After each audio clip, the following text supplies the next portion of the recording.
I was in my corner office, Hudson River turning to tin in the late light, when my phone lit with 6 words from my mother.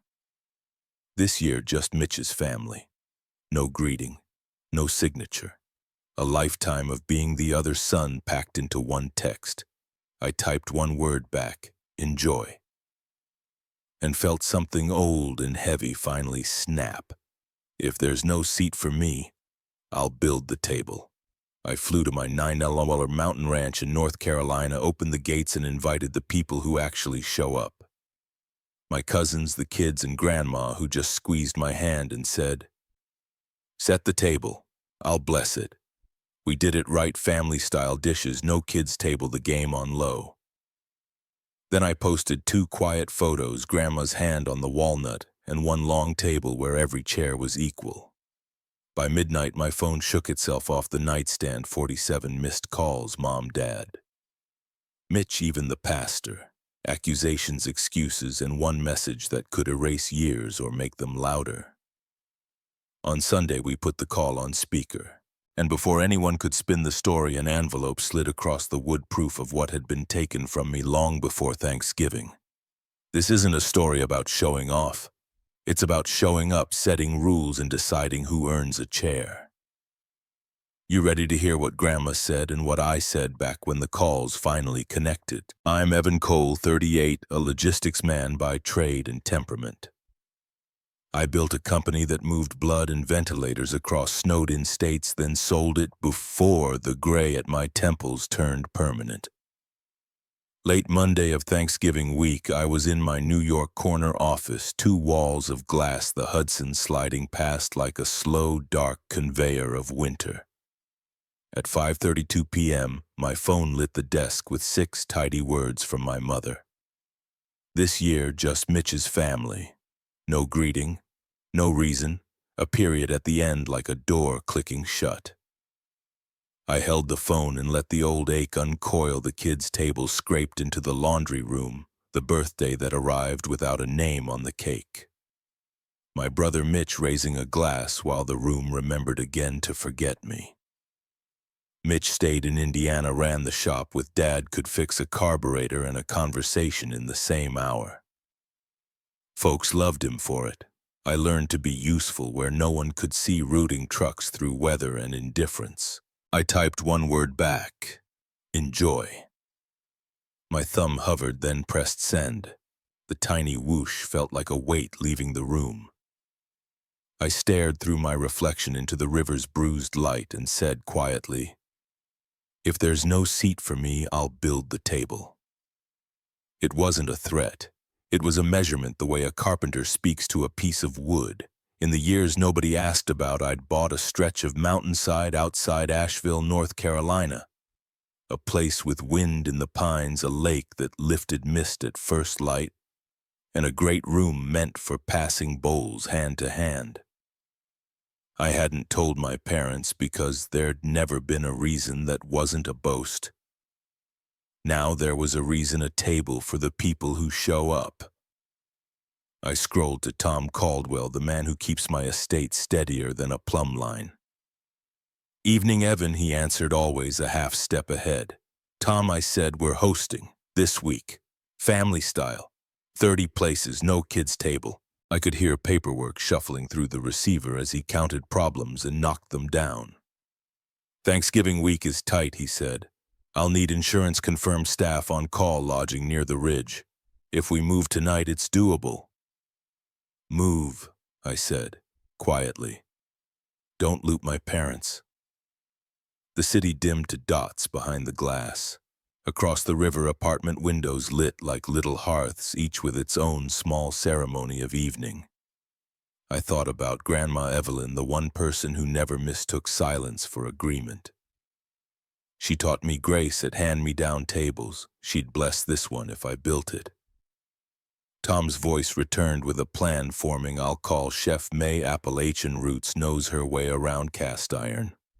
2 servers part-time. Warming trays, chafers, backup generator test under load. We'll need shuttle parking. I'll talk to the church. Snow possible on the ridge. I'll salt the drive. And I think I can find beds. I've heard chatter a retreat up the road just canceled. Can you lock it? I asked. If you give me the word, he said, and if the insurer signs off by morning. I opened my leather notebook and wrote 3 lines. Call Tom. Invite only the ones who show up. Don't explain. The building's heat coughed softly through the vents. My phone buzzed once with Mitch's name, then fell silent the way he used to when I spoke at the table. I slid the phone aside. Tom, I said, 30 places. Make it happen. Copy, he said. I'll text you when I've got a read on cabins and coverage. After the call, the office returned to the hush of carpets and after-hours light. Below, taxis pinned and unpinned themselves from the curb. On the river, a tugboat shouldered a barge through the cirque like a man pushing his way across a crowded room. I closed the notebook, slipped it into my bag, and took one last look at the city that had taught me not to wait for permission. The screen flared again, Tom's message. One question about liability before I start waking people up. Can you talk now? I reached for the phone already, hearing the first creak of a long table settling into place. I called Tom back before the word liability could sour the room.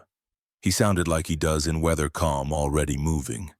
The carrier would write a 1-day event policy, he said, but they'd added a surcharge for the driveway grade and the lakeside slope. I could see the S-curve under ice in my mind. Pay it, I told him. Safety isn't where we bargain. The answer loosened something in both of us. He shifted to verbs. Binder tonight if underwriting is awake. I stood at my apartment's bookcase and watched the river turn the color of pewter. If Thanksgiving at my parents' house had been about gatekeeping, ours would be about guardrails. Paper doesn't make a meal, but it keeps a gathering from becoming a story you never wanted told. Rumor said a corporate retreat had just evaporated down the ridge. So I emailed Cedar Ridge Cabins and didn't finish the subject line before my phone rang. Marla, the manager, carried that particular cheer of people who work holidays. 8 units just freed up Wednesday to Saturday, she said. I took all 8. 3 nights if she could spare them. I'd wire a deposit before close. She gave me door codes and a parking map and said my timing saved her staff from sending folks home. It felt like more than lodging. It felt like beds for people who'd been told there wasn't room. At 7-Eleven, Tom texted Chef May on standby if we give her a menu by 9. We conferenced her in. May Harper's Appalachian cast iron in the blood cornbread with edges that talk back. Family style, I said, nothing fussy, everything honest. We built a menu from muscle memory turkey with pan gravy, sage stuffing, green bean casserole. The way church kitchens do it, cornbread and black iron pecan and pumpkin pies that slice clean cranberry relish without the can's ridges, sweet tea for the ones who still measure life in mason jars. Keep the NFL on in the background, I told Tom after May dropped but low. I want the sound of forks and people, not a booth yelling over them. He laughed under his breath, and I heard myself say the thing that had been building all day. We're not flaunting wealth. We're hosting dignity. That sentence became a blueprint. 2 part-time servers for Thursday night and Friday morning, warming trays and chafers so no one ate lukewarm apology. Run the generator under load for 15 minutes, top off diesel refresh first aid kits. Ice melt by the steps, lantern stakes along the path from shuttle drop to door. I called Pastor Whitaker about using the church lot. He granted it before I finished asking, then said to steer vans through the east entrance where the gravel holds. Make your donation to the pantry, he added, because this time of year plenty of people don't have deserving written on them. I phoned the sheriff's office to log the traffic. The deputy noted our head count, warned about a slick S-curve that spun a sedan last January, and thanked me for calling from New York before a neighbor had to. Hospitality includes telling people what to expect. I texted the nearest neighbors about headlights and the smoke that would braid the ridge after dark. The apartment shifted into a field office, legal pad columns for beds, menu shuttle runs, a transfer window open for Marla's deposit, a shopping list that trusted thermometers over whatever lie an oven tells on holidays. Tom patched in again for head count. 30, I said, no kids' table. He grinned it off and walked the rest rental linens. Wednesday noon, glassware counted and polished, jazz cued in case the game got loud. Pie racks staged on the porch so the air could finish what the oven started.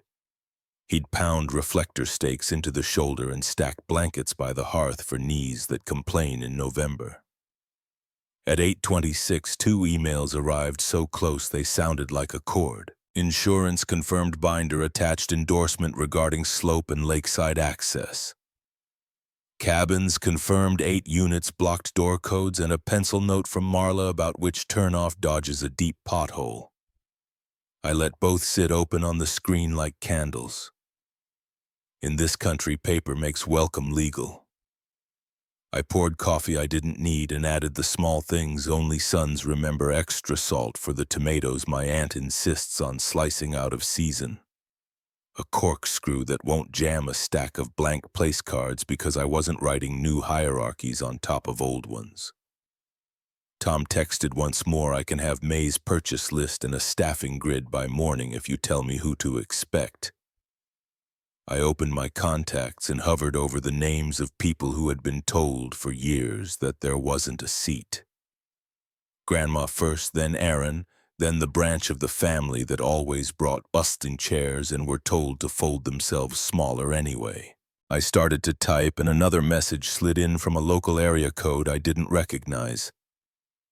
Heard about your dinner on the ridge.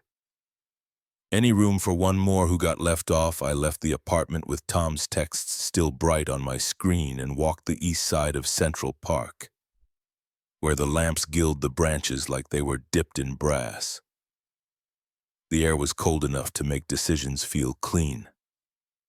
I scrolled to Aaron and hit call. He picked up on the first ring, the kind of man who doesn't make you wait. Cousin, he said. Already bracing, you get the same message we did. I stopped under a bare elm and watched a jogger blur past.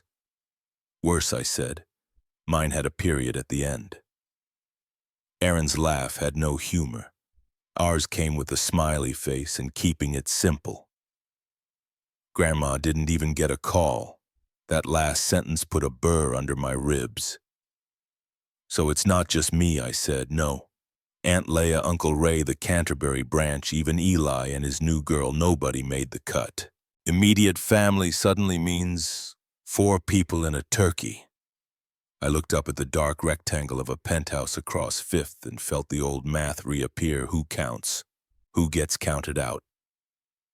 I'm setting a table, I said. Thursday, Asheville, 30 seats, cabins are handled, no kids' table, no speeches. If you show up, you sit.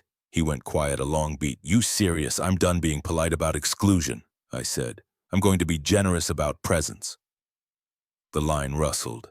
I pictured him covering the phone to tell Kayla. He came back louder. We're in. Text me the address and I'll wrangle car seats and whatever pie I can keep from collapsing. When I hung up, I called the number I save as simply Evelyn. Grandma answered on the second ring with that calm that used to set a kitchen straight. Danny, she said, then corrected herself. Evan. I told her what Mom had sent and what I planned. She let the silence sit until it could carry weight. You know, she said, 3 years back they told me the same thing in prettier words. House is too small this year, Mom. We'll swing by after. I sat with my coat on until 9 and ate a slice of bread with jelly. I felt heat rise to my throat that had nothing to do with the weather. I didn't know. You weren't meant to, she said, gentle and not. This year, let's see whose house is truly cramped. I found myself smiling into the dark.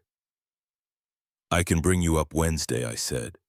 Tom will have the place warm. We're doing family style, and I asked the good Lord to forgive me for insisting on real cranberry.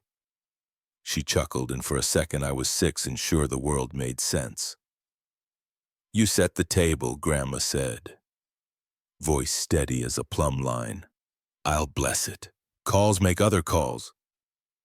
Eli said he'd come if there was a corner where a guitar wouldn't bother anyone.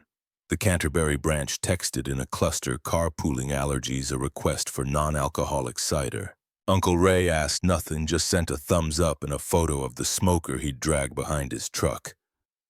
Between confirmations came a different current. A cousin forwarded a screenshot of Mom's group text asking folks not to encourage division. Someone else said Mitch had called hinting that running off to the mountains was performative. I stopped at the reservoir and watched the city clothe itself in window light. Revenge, I reminded myself, is a blunt tool. What I wanted was finer, to make a welcome so undeniable that the meanness looked as small as it always was. I made one more call to Aunt Leia. She listened all the way through without interrupting, which is how you know you're loved by a person with opinions. I'm coming, she said, and I'm bringing something for you. It's old. It should have been yours to read a long time ago. Her voice trailed like she'd stepped into another room of memory. You'll see Thursday. The vow sat like a sealed envelope in my pocket. By the time I looped back toward my building, the park had thinned to dog walkers and a handful of tourists chasing the last view of the skyline through the trees. My phone buzzed with a number I didn't recognize but had learned to trust Pastor Whitaker. Sonny said folks talk. I won't tell you which ones. I will say there's more than one person in this town who could use a reminder that a table is for feeding, not for measuring. If you need the church lot, it's yours. Thank you, Pastor, I said. We'll keep it quiet and clean. Make noise if it's laughter, he said, and hung up before sentiment could stick. As I crossed 66th, Tom's name slid across the glass with a new update: linens confirmed, noon Wednesday, generator test scheduled, cabins holding firm. I stepped into the lobby, the heat rising like a promise, and let the elevator take me up. When the doors opened, another text waited from a number I knew by heart. Mom, if you're planning something, don't make this bigger than it is. I stared until the words fuzzed, then put the phone face down on the counter. My thumb hovered over Grandma's name to send her flight details. When another message arrived, this one from Mitch at last. Heard you're setting 30 places, save one for me. I flew into Asheville late Wednesday, the mountains shouldering the last of the light like they were keeping it safe for morning.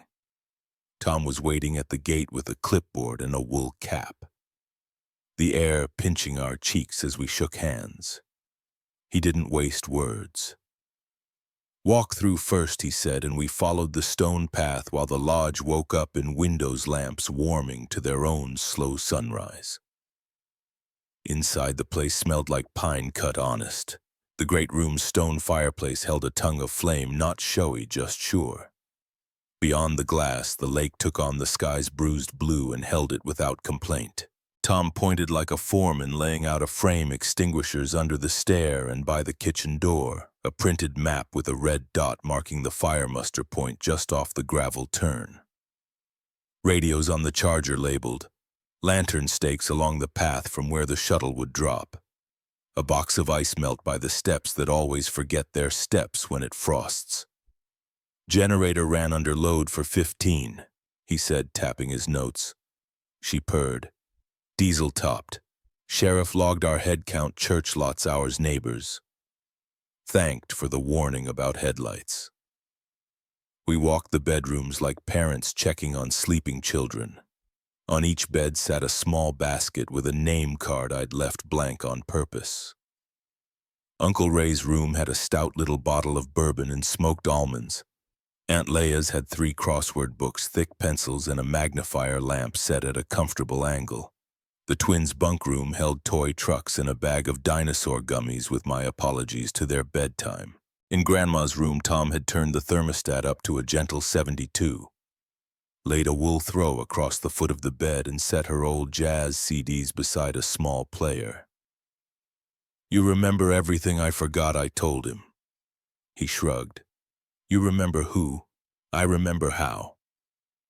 In the kitchen, Chef May was already seasoning cast iron, her pans dark as night and twice as reliable. We tasted turkey stock with the kind of attention you give to news you hope is good. She calibrated the ovens with a second thermometer, shook her head at what the dials claimed, and wrote the truth in grease pencil on blue tape. Family style. I reminded her bowls passed no plated pride. She grinned. Then we'll build it like a church supper with better butter. Tom laid rental linens across the long table, ironed and heavy, the grain of the black walnut shining like a river under moonlight. I ran a hand along the edge and said, mostly to myself, no kids' table this year. From behind me, the door eased open on a gust of leaf-cold air. Grandma stepped in, a small figure in a navy coat and a knit hat that had seen more winters than I had. Tom took her bag. I took her hand. The heat from the fireplace moved to meet her. She didn't speak at first. She crossed the room, slow as a blessing, and put her palm flat on the walnut. This feels like home, she said, voice low, not for effect but for memory. I swallowed. Then make room for the child in all of us, she added, patting the table like you pat a shoulder that's done good work. The line lifted something off my chest I hadn't noticed was still sitting there. We did a quick rehearsal with the staff, where to set the pies to cool on the porch rails, how low the television should be, if football had to be on at all, where to stash the extra blankets for knees that don't like November. May held up a ladle of gravy like a standard and declared it ready. Tom checked the radios again and reminded me which switch in the mudroom liked to pretend it was broken. I could feel the place gathering itself the way a breath gathers before a song. On the counter, my phone face down hummed once with a message I didn't need to read to know the sender. Mitch's last text still sat unanswered, a question mark at the end of a history that never gave me one. I thought about counting chairs. 30 meant 30. Not cruel, just clear. Tom glanced at me like he knew there were sums a man had to do alone. He set one more place setting at the corner nearest Grandma without asking. For whoever needs an easy exit, he said, or an easy welcome. Outside, the ridge went from purple to black, and the path lights threw neat circles on the gravel. I walked Grandma to her room, set her coat on the chair, and turned back toward the great room when headlights braided the trees at the base of the drive. Not shuttle lights too early. Tom's radio popped softly on his hip. Grandma's hand found my sleeve. Open the door for the ones who show up, she said. The bell rang once, bright and certain. The bell's bright note was still thinning in the air when the first headlights climbed the drive. Tom moved like a man who's rehearsed a welcome his whole life, easing coats from shoulders, pointing folks toward the hearth where the stone threw a steady orange. The twins skidded to the rug with toy trucks already whining low. Uncle Ray sniffed the room like a hound and found the bourbon without directions. In the kitchen, May's cast iron sang. The great room filled with the soft clatter of plates and the modest hum of the game on low, just enough crowd noise to remind you the world was bigger than our ridge and exactly as small as a table. We set the bowls down. Family-style turkey, carved thick pan gravy, shining sage-spiked stuffing, green bean casserole, the way church ladies make it when no one's counting calories, cornbread with the crisp brown edge. You break off for children first. Pies lined like promises on the sideboard. I tapped my glass once. No speeches, just gratitude, I said, and the rule settled over us like a blanket. I thanked folks for showing up.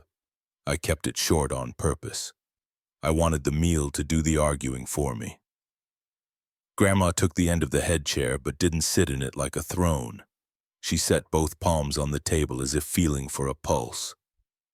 Her blessing wasn't theological as much as practical, for hands that cooked and hands that drove and knees that complain in cold. For the ones who weren't called and came anyway. For the ones who might join us next year if pride could stand to be hungry for a night. When she finished, the only sound was the lick of the fire before forks found their work. Laughter came back like a migratory thing, the Canterbury boys telling on each other for stealing crusts, Kayla swapping a seat so a left-hander could carve without elbowing a cousin Eli. Plucking a quiet cord near the window where the lake held the last smudge of sky. Every time I lifted my eyes, I met a face I wanted at my table on purpose, not by obligation. Halfway through, Aunt Laya reached into that purse she's carried since the Clinton years and slid a cream envelope along the walnut like it might burn her if she held it. "For you," she said, "should have been yours a long time ago." I looked at her, then at the envelope. It had the brittle give of paper that's seen too many summers in a drawer. I opened it and found a copy of a scholarship letter with my name at the top, a seal I recognized, and a date that put me back in a dorm room with a fan clacking in the window. My throat tightened before my mind made sense of it. I read the first lines and felt the room tilt. The award had been granted deferred at a parent's request and reallocated to support immediate family priorities. Laya's voice was careful, like crossing ice. "Your mother told me keeping the house steady mattered more than sending you further away. She said you'd understand. She asked me not to mention it so the family could be at peace." The word peace cracked like thin glass. The room didn't gasp. It stilled. Uncle Ray put his bourbon down. The twins went quiet as if they'd heard a grown-up tone animals hear before storms. I set the letter on the table the way you set down a tool you don't trust. I didn't blame Leia. Secrets rarely belong to the messenger. I looked at Grandma. Her eyes were old enough to hold both rage and mercy. She didn't stand. She didn't scold. She reached across the grain and closed my fingers over my own name. "You gave us back Thanksgiving," she said, barely more than a breath, not a performance, a place. Something in my chest that had been habit for 30 years let go. I nodded and the table exhaled with me. May floated by to refill the gravy boat and not knowing saved us from the silence becoming the story. People passed bowls. Someone asked for more cornbread. Eli found a hymn without words on his guitar. The room remembered how to be a room. Later, near dessert, Uncle Ray raised his fork like a flag and said he hadn't had pecan pie that honest since '98. NFL murmured from the corner, a third down conversion that nobody needed to witness to enjoy. I took 2 pictures, one of Grandma's hand on the walnut veins like blue rivers, one of the long table with no second-tier satellite for children. I sent them to the family thread without a caption. Not to taunt, to witness. The first ping came before I'd locked the phone, then another, then the undercurrent of a group thread when someone types erases types. Across the room, Aaron's phone lit too. He looked at me and arched an eyebrow. I slipped my phone face down beside the coffee, intending to ignore it until morning. It buzzed so steadily the spoon on the saucer trembled like a seismograph. I woke to the library's cold and the soft tick of the wood stove settling. The room had that just before dawn color ink washing out to slate, and my phone face down on the side table was still shivering every few minutes like an animal in a trap. When I flipped it over, the number glared up, 47 missed calls. The family thread showed my 2 photographs, Grandma's hand on the walnut. The long table with no kid's satellite forwarded into the church group, then screen captured and resent by cousins who never learned to call before they shared. The comments braided like wire, "Proud of you, Evan. Way to show off. Where was our invite? Thought Thanksgiving was about family." The night had been busy while we slept. I padded to the kitchen for coffee and found May already there. Her hair tied up, bare feet on warm tile the way working people meet a day they don't get to choose. She poured without asking. Saw the photos, she said. I've worked enough church basements to know what happens when folks confuse fellowship with ownership. I nodded and let the first swallow ground me. Out past the glass, a film of frost veiled the lake. The ridge held its breath like the mountain was listening for what we'd say next. The phone rang at 5:41, the old parsonage number. Morning Sun Pastor Whitaker said, voice low like he didn't want to wake his wife. I won't keep you. I've had calls. He didn't say from whom. He didn't have to. Some are kind, he went on, some are not. Your mother's telling people you put on a show to shame the family. I reminded her a table isn't a stage. I also told her I'd urge you to talk after service on Sunday. Not to settle scores, to set the record by daylight. I looked at Grandma's chair empty but claimed and felt a steadiness return. Thank you, Pastor, I said. I'll be there. And I'll listen before I speak. He hummed approval. Then come as you are.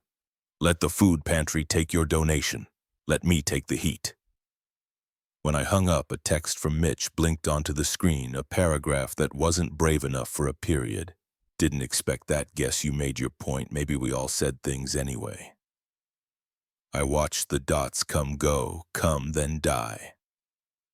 I didn't answer. A minute later, Mom's name filled the screen.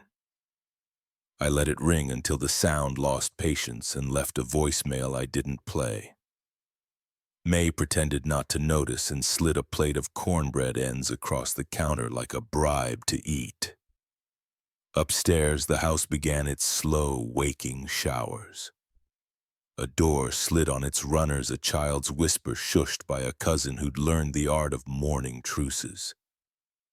The ordinary mercy of other people getting on with their lives. I took the phone into the great room and stood by the window where the lake was paling at the edges. If I picked up, we'd fight in the dark. Accusations are nocturnal things. I opened a new message instead and typed, after Sunday service. We'll talk then. You left me off. I served the ones who came. I read it twice, not to sharpen it, but to sand it smooth and hit send. The delivery dot went gray and the phone went quiet, like even the network understood another hour's worth of noise wouldn't improve what needed saying. A floorboard creaked behind me. Grandma, wrapped in her wool robe, eased into her chair and gathered her hands like she was holding a small, invisible bird. Rough night, she asked. Busy one, I said. She looked at the phone and then at me. When you do take their call, she said, put it on speaker. Truth belongs to the whole room. I smiled because she could still lay plumb line over a crooked hour. After church, I said, daylight. She nodded. Daylight is a fine witness.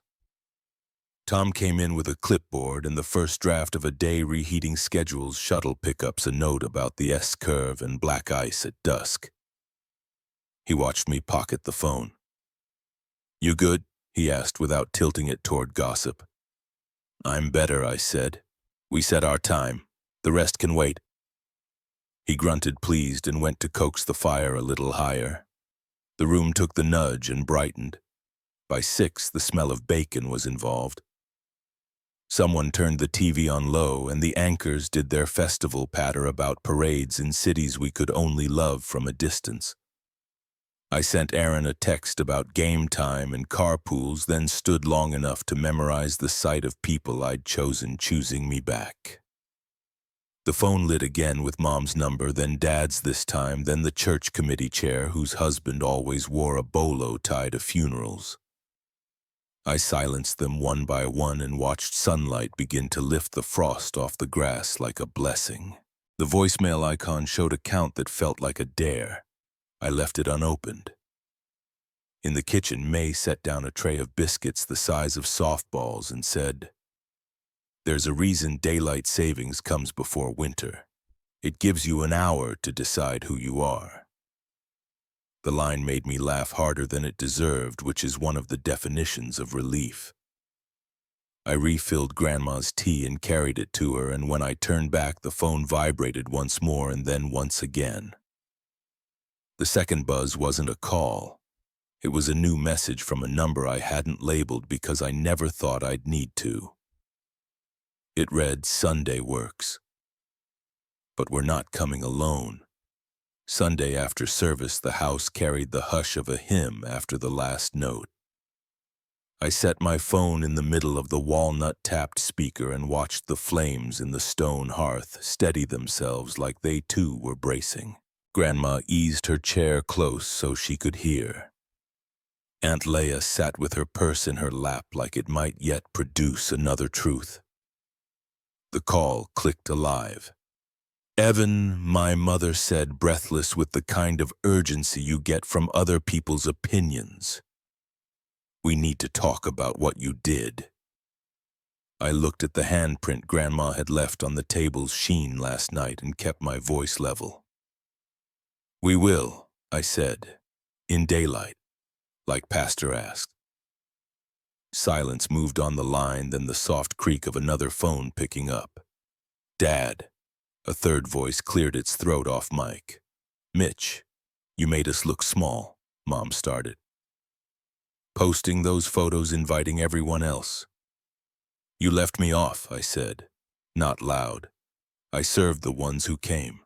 I heard Grandma's breath, the sound she makes when she's measuring whether to step in or let truth find its own legs. "This isn't about a dinner. It's about who you show up for," I added. "And who you don't." Aunt Leah slid the cream envelope back into view like a piece of evidence placed on a lectern. "Judy," she said, voice level, "I gave him the scholarship letter you asked me to sit on. He knows." The line frayed. Mom exhaled a word that was not apology. "We did what we had to do to keep the house steady," she said. "He was always independent." Independent. The old varnish over a deep scratch. Grandma folded her hands and spoke to the room, not the phone. "You've been favoring that boy since he could hold a football," she said, not unkind, but with the clarity of a plumb line dropping. "The rest of us brought casseroles and called it peace, but peace isn't just quiet." "Tell the truth, Judy. Tell him about the college fund. Dad tried first. Ma, he said that was family business. Family is exactly who should hear it." Grandma answered. Then to the speaker, "Your granddad and I put money in CDs for the grandkids' schooling. When college talk started, most of it rolled into accounts I didn't sign to help Mitch set down roots at the shop. They called it keeping him close. Evan was told to be self-reliant, take loans, find scholarships, make do." The fire popped like a period. On the line, I could hear my father's impatience tap the edge of the table, the sound I grew up learning to read. "It wasn't theft," he said. "It was practical. Mitch was staying. Investments are supposed to benefit the family. And I wasn't family. I asked not to wound, but to be specific." No one answered. The shape of the silence told me more than any speech. "Listen," Mom said finally, "we can't rewrite history. But we can move on if you stop making a spectacle out of." Grandma lifted her chin. "This boy didn't make a spectacle. He set a table. You didn't make a place for him at yours. Now you don't have a place at his." The words landed with the soft thud of something that doesn't need to be thrown to hit hard. On the other end, Mitch sighed, a younger man, suddenly older. "Ma," he said, "she's not wrong."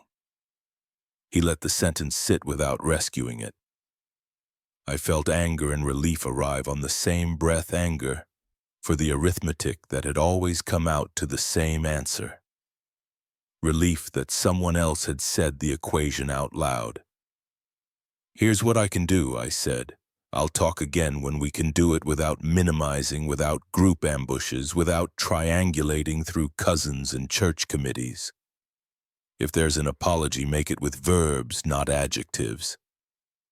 Until then, I'm done arguing about chairs. Don't be dramatic." Mom said, but even she sounded tired of the word. Grandma leaned closer to the phone. "It's Sunday," she said, "and I've lived long enough to know confession without change is just chatter." Give this boy space. Let the mountains settle what we can't. She reached and touched the back of my hand, her nails cool as pennies. Daylight is a fine witness, she added the same phrase she'd given me at dawn. No one offered the apology that would have made a different ending. Dad muttered logistics, holidays, travel schedules, as if practicalities could mortar over a crack that was never about time. Mom said my name in a tone that used to make me turn around. I didn't. Mitch tried one more time, his voice nearer the mic. Evan, can I talk to you alone sometime? Maybe, I said.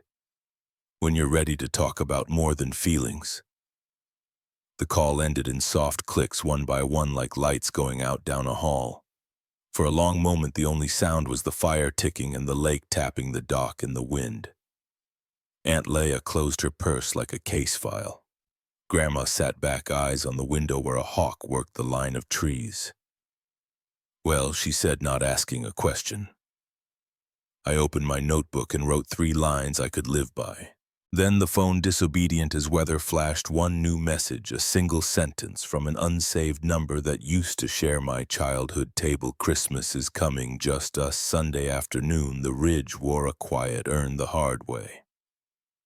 After the call, the house exhaled into small Mercy's dishes drying in tidy stacks, quilts folded over the sofa back, the last of the pie scent turning from sugar to memory. I took Grandma's arm and we stepped onto the path that skirts the lake. The wind pinched our cheeks and set the reeds whispering. She liked to walk without talking for the first quarter mile, as if silence itself were a kind of medicine that worked better outdoors. When she finally spoke, it was to point at the water and say, "That's steady, even when it looks thin." Aaron caught up with us, boots squeaking on the frost, and we fell into a gentle train along the shore. The twins went on ahead to collect pine cones, solemn as ushers with a calling. We circled the dock and turned toward the lower trail where the deer prints stitch in and out of the mud. Aaron told a story about a Thanksgiving when the power went, and his dad grilled the turkey in the garage, a choice the fire department later had opinions about. Grandma laughed so hard she had to stop and fold herself over the walking stick. I hadn't realized until that sound how much of the morning's weight was still riding my shoulders. It slid off and landed in the leaves. Back at the lodge, we set up a big puzzle on the coffee table, the kind with a barn and a winter sky that looks like a stack of identical blues until it doesn't. Grandma likes edges first. I like the parts with words. We worked in companionable silence while the game murmured low on the TV, and May delivered a tray of grilled cheese cut diagonally because triangles make for better morale. Someone put on old jazz and the horn found a note that made even the fire seem to lean closer. This was the revenge I'd meant all along, not spectacle but belonging with witnesses. When I went to fetch more wood, I found an envelope tucked under the doormat, a card with a watercolor of a front porch in snow. Inside, neat cursive, "Thank you for keeping the fireplace open for the whole neighborhood. We're up the road 73 and 76, and the glow from your windows looks like company. If you ever need a hand at odd hours, call." It wasn't signed with a name, just the Garrison's lot, 14. I put the card on the mantel like a small civic medal and felt the estate shift in my mind from mine to ours. My phone buzzed a new text from my parents that read like it had been edited by committee. "We're sorry if feelings were hurt. We never intended to exclude. It was just simpler this year. Proud of what you've built. Maybe we can reset at Christmas." The apologies sat in the sentence like passengers without tickets hoping the conductor wouldn't notice. I opened my notebook and wrote in block letters, "I don't chase the chair. Boundaries aren't doors slammed, they're thresholds named." I underlined it once, not hard, and closed the book. Grandma finished the barn roof and set her palm over it as if blessing the shingles. "I like it here," she said, "simple as bread. The fire talks." I looked up. Home is where the fire talks, not where chairs are counted. She turned the line over in her mouth and smiled like it tasted right. Say that out loud when you need reminding, she said. It'll hold. Twilight accordioned in early as it does in late November. I walked Grandma to her room, turned down the bed, and checked the thermostat, my hand automatically finding the wool throw at the foot. She hesitated at the doorway, then looked past me at the lake and the dark pines making their cathedral impression. Could I stay on a few extra days? She asked. I sleep better here. The quiet doesn't feel like being forgotten. The question cleared my chest like a bell. You can stay as long as you want, I said, and her shoulders loosened in a way I hadn't seen since Grandpa's funeral. Mini-climax isn't a term you use in a kitchen, but something in the room crested and settled. After dinner, soup rolls, a peace treatise signed in butter, we sat while Eli picked out a carol he half remembered and the cousins planned carpools and casseroles for later in the week. My phone, obedient to its nature, blinked again. Mitch had sent a photo of his youngest in a paper pilgrim hat. Then a single line, not asking for forgiveness, just a chance to get this right. Before I could answer, a second text arrived from Mom, shorter this time, more human for it. Can we come down for Christmas, just us? No surprises. I didn't reply. I let the question sit with the puzzle pieces and the faint brass of the horn and the steady talk of the fire. I carried the last of the wood in and shut the door against the early dark. On the mantel, the neighbor's card glowed next to Grandma's framed church photo someone had propped there without ceremony. I imagined Christmas had fewer people and more lives that have to stand up to daylight. I imagined grace that costs something. In the reflection on the window, I looked like a man capable of both. The phone buzzed once more, and this time it was Tom.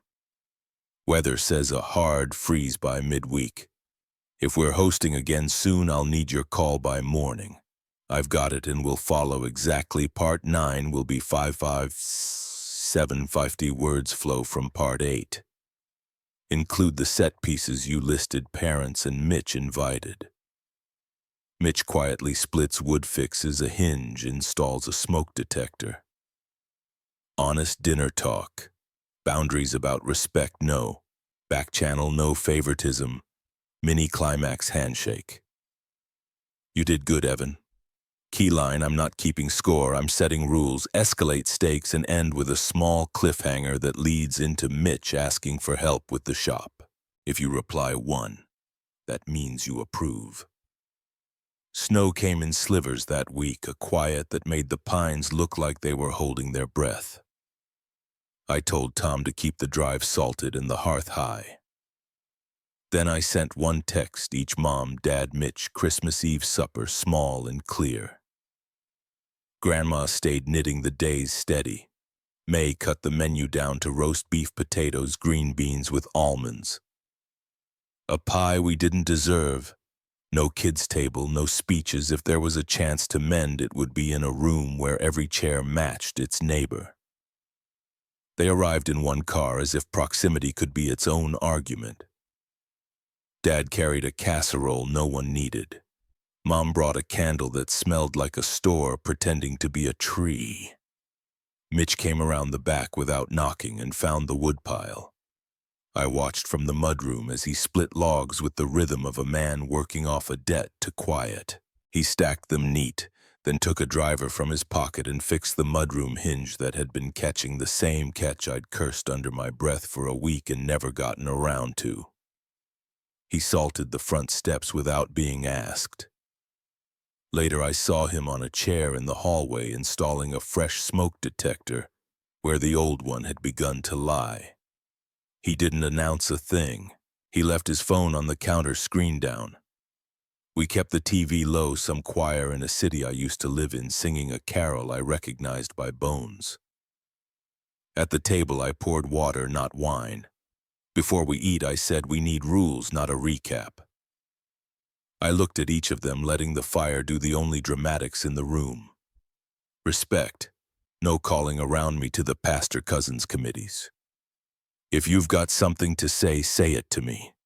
No favoritism, not for the son who stayed or the one who left. If you slip, this visit ends. I'm not keeping score. I'm setting rules. The sentence landed like a level on a beam. Dad nodded once, the terse nod he gives a measurement he can't argue with. Mom opened her mouth, closed it, and finally said, "We can try." She sounded like a woman finally talking to a grown man instead of a memory of a boy. Mitch just kept his eyes on the grain of the table and moved his plate so the light didn't glare his fork. We ate. The food did the work words would have ruined. Grandma said grace the way she always had. Thank you for hands and for heat. Thank you for the kind of weather that keeps people inside the same room long enough to tell the truth. Mom asked May about the cornbread and learned to her surprise that butter has more than one speed. Dad told a story about his father's winter of broken pipes and how the neighborhood took turns heating water on camp stoves to keep the radiators honest. It was the closest we'd come to a confession without using the word. When Mom began to circle back toward how things got out of hand on Thanksgiving, I shook my head once. She stopped. Boundaries aren't walls, they're guardrails. She saw one and didn't test it. After dinner, I took the trash out to the bin by the garage and stood under the eaves to listen to the snow tick the roof. Mitch came out with an armful of cardboard and a look that didn't ask for permission to stand beside me.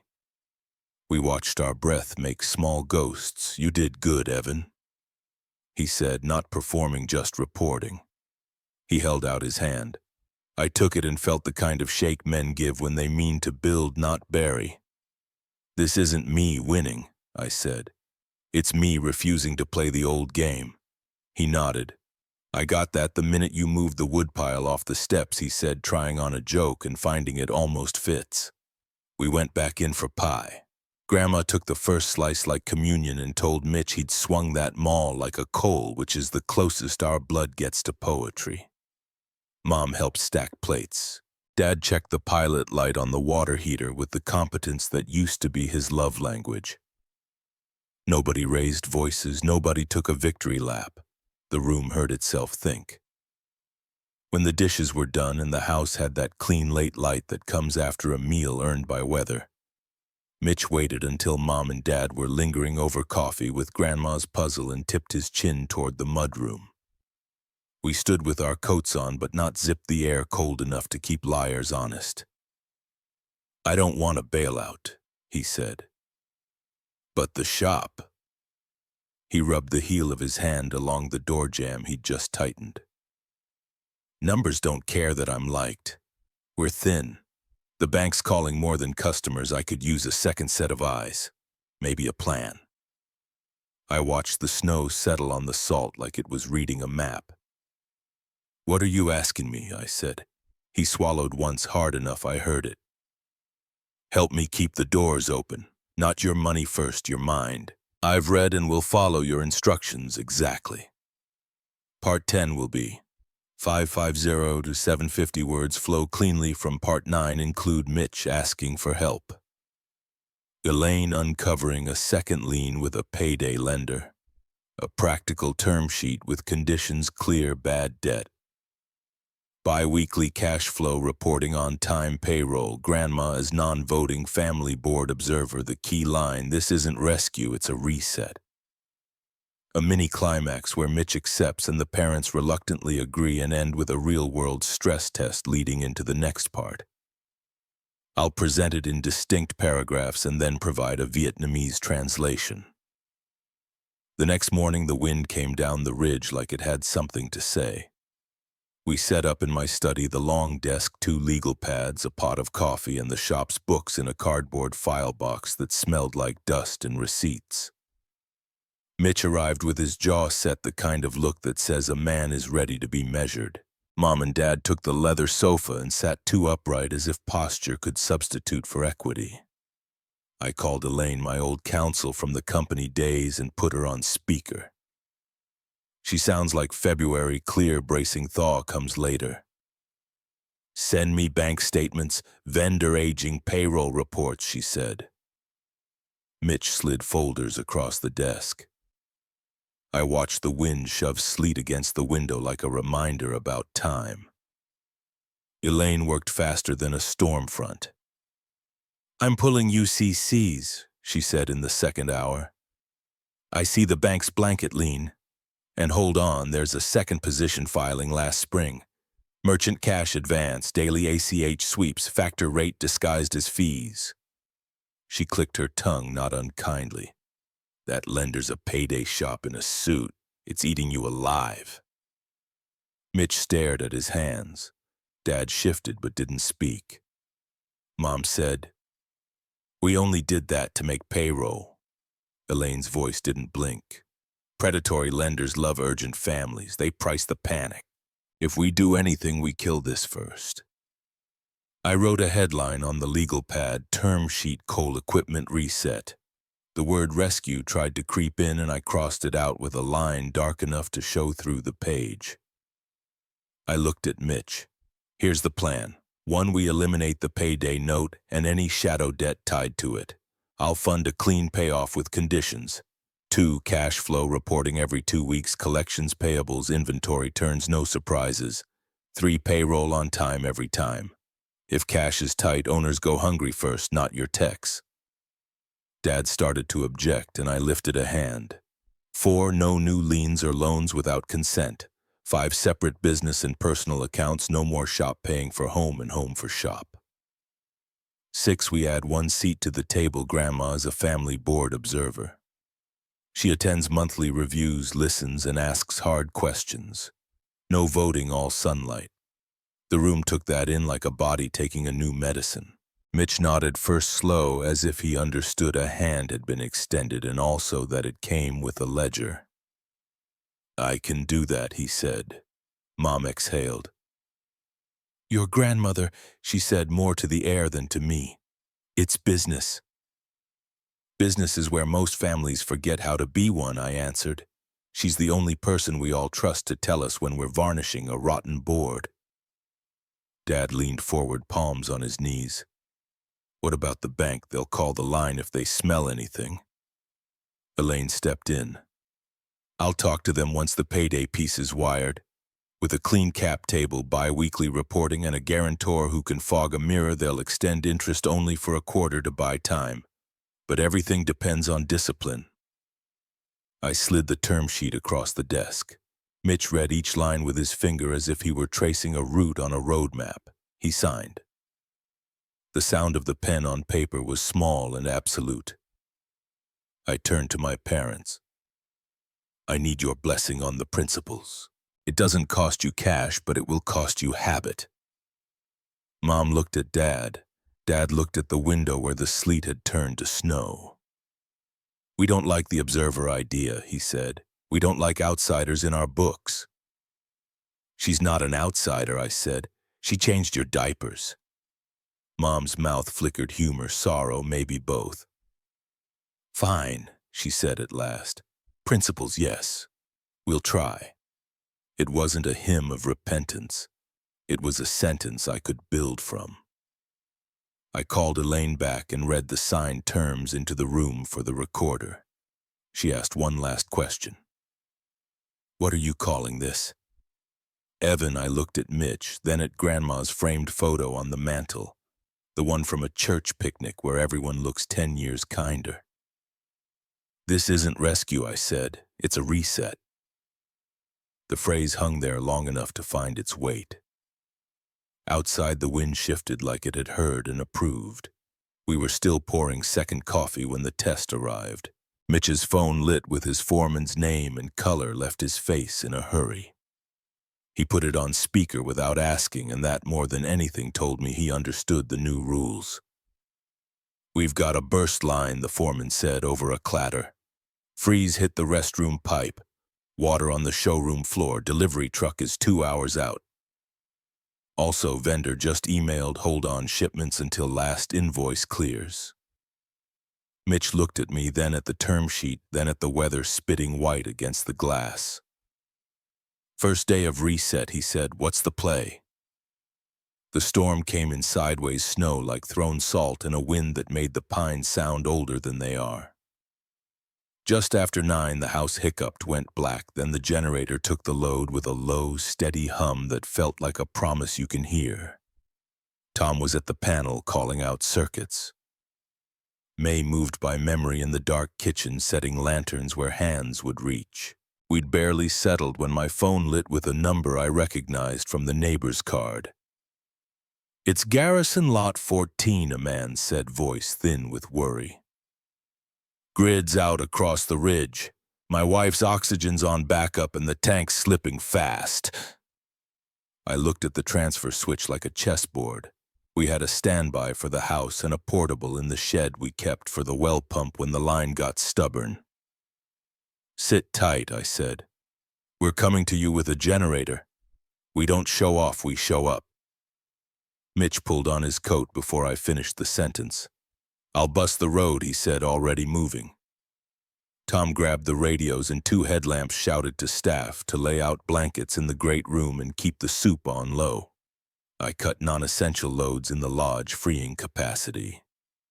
Then we hauled the portable out of the maintenance bay onto a sled and strapped down a can of treated gas and a heavy-gauge cord rated to the weather.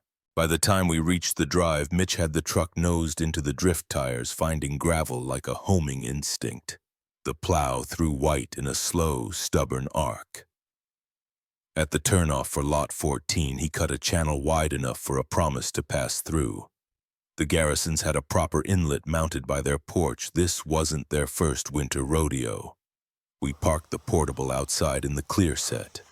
The feet checked the oil and pulled until the engine found its rhythm.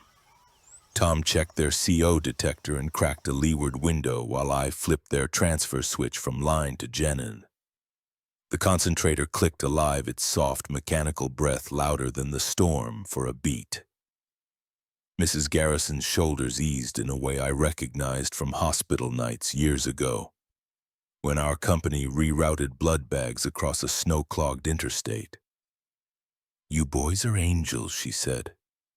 "No, ma'am," Mitch answered, surprising me and himself. "Just neighbors with a gas can." Back at the lodge, the great room became a commons. Kids in quilts on the rug, Aunt Laya dealing a puzzle like cards, Uncle Ray stoking the fire with the precision of a man who has loved stoves longer than some people love dogs. May passed mugs that steamed like forgiveness. Tom walked the perimeter with a radio and a list, checking on the cabins and the staff houses, reassigning rooms so the older folks wouldn't have to climb stairs. The generator held, the storm tested. Grandma watched the room over her glasses and then watched me and Mitch at the panel, sliding the non-essentials to dark Mitch in and out of the night, hauling wood and salt, checking on the Garrisons once more before the drifts closed again. When he came in off the porch, white to the eyebrows, she patted the hearth with her palm and looked at me. "Now that's the man of this house," she said, "and if it landed on me, it also stuck to him." He heard it. He didn't look away. We ate what the storm allowed. The power blinked twice, and the generator didn't even clear its throat. After midnight, with the lodge warm and the neighbor's oxygen humming steady over the ridge, I walked the hall. Mom and Dad had fallen asleep in their chairs by the fire without a single complaint, which may be its own kind of apology. Mitch stood at the window watching the snow feather into the floodlight. "Truck'll make it to the shop in the morning," he said, answering the question I hadn't asked. "We'll mop the showroom, call the vendor, and run the day on cash. First payroll under the new rules on time." I nodded. Day 1 matters because it becomes day 2.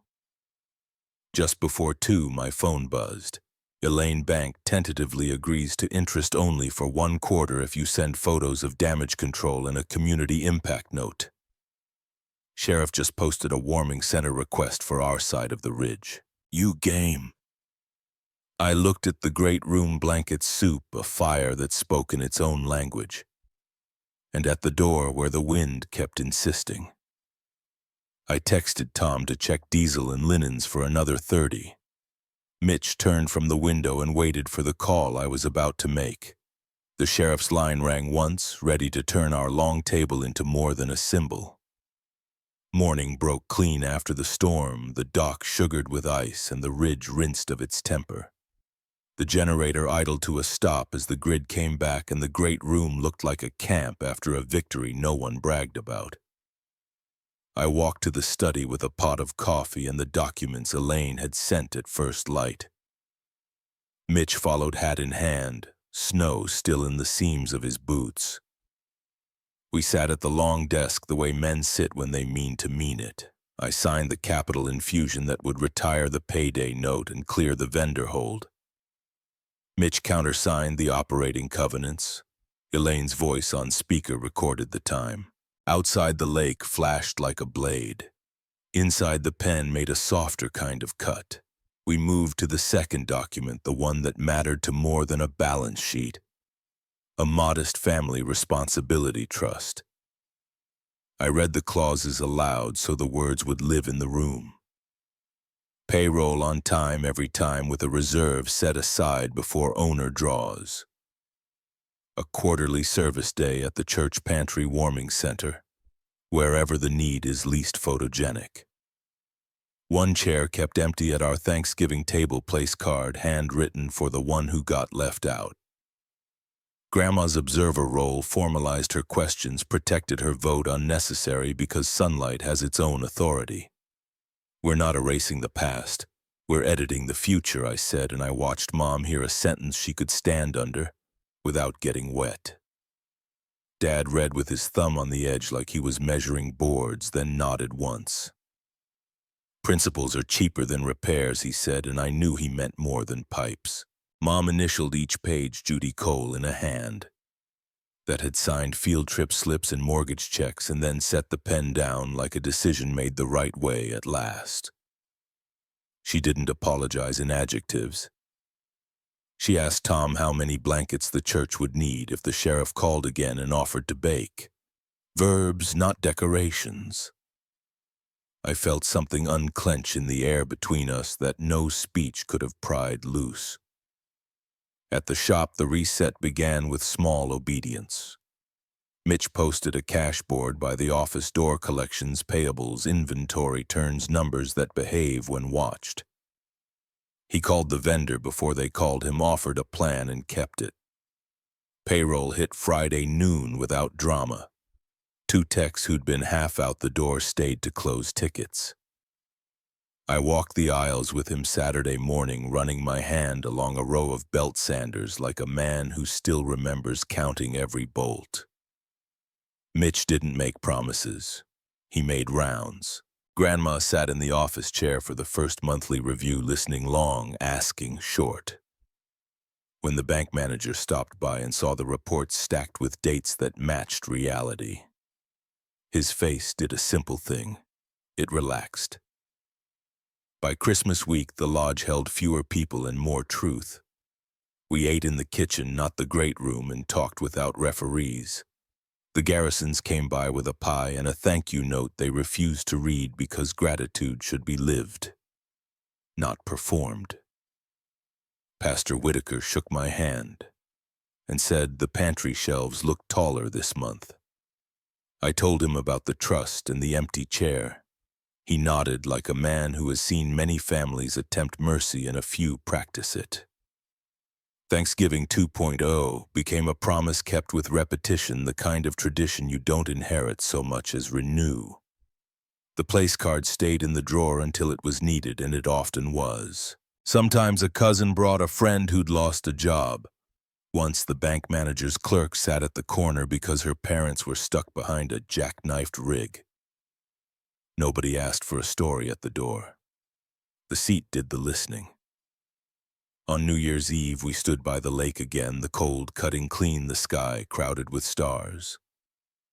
I raised a glass toward the ridge and toward the boy in the garage who soldered hope between parts no one else thought would talk. I built my own table, I said. The door is open for the ones who show up. Behind me, I heard Grandma's chair creak and felt her hand on my sleeve, that old plumb line steadying the hour. Mitch clinked his glass to mine without ceremony and said he'd see me at the shop at 7 to review the new route plan. As the fire spoke its low language and the house stored the day like a good steward, I understood the particular flavor of revenge I had chosen. It wasn't a shout, it was a standard. The ledger between past and present would never balance to the penny, but we could audit our behavior in light. I'll keep the rules posted where the heat can find them. I'll leave the chair empty until someone needs it. We didn't change history, we edited tomorrow enough to recognize ourselves in it. If you've stayed with me this far, you know this isn't a story about winning dinner, it's about building a table and deciding what it stands for. I chose standards over grudges, light over noise, and an open chair for anyone who shows up in good faith. If that ending spoke to you, subscribe to the channel so you don't miss the next chapter. And share this with someone who needs permission to draw a line without burning the house down. I'd love to hear your take. Leave a comment with the moment that hit you hardest. Grandma's blessing, the trust, the empty seat, or the night the generator kept the neighborhood breathing. Tell me your family rule that actually healed something and what you'd add to our table's rules. If you've walked away from a small invite and built something bigger, I'm listening.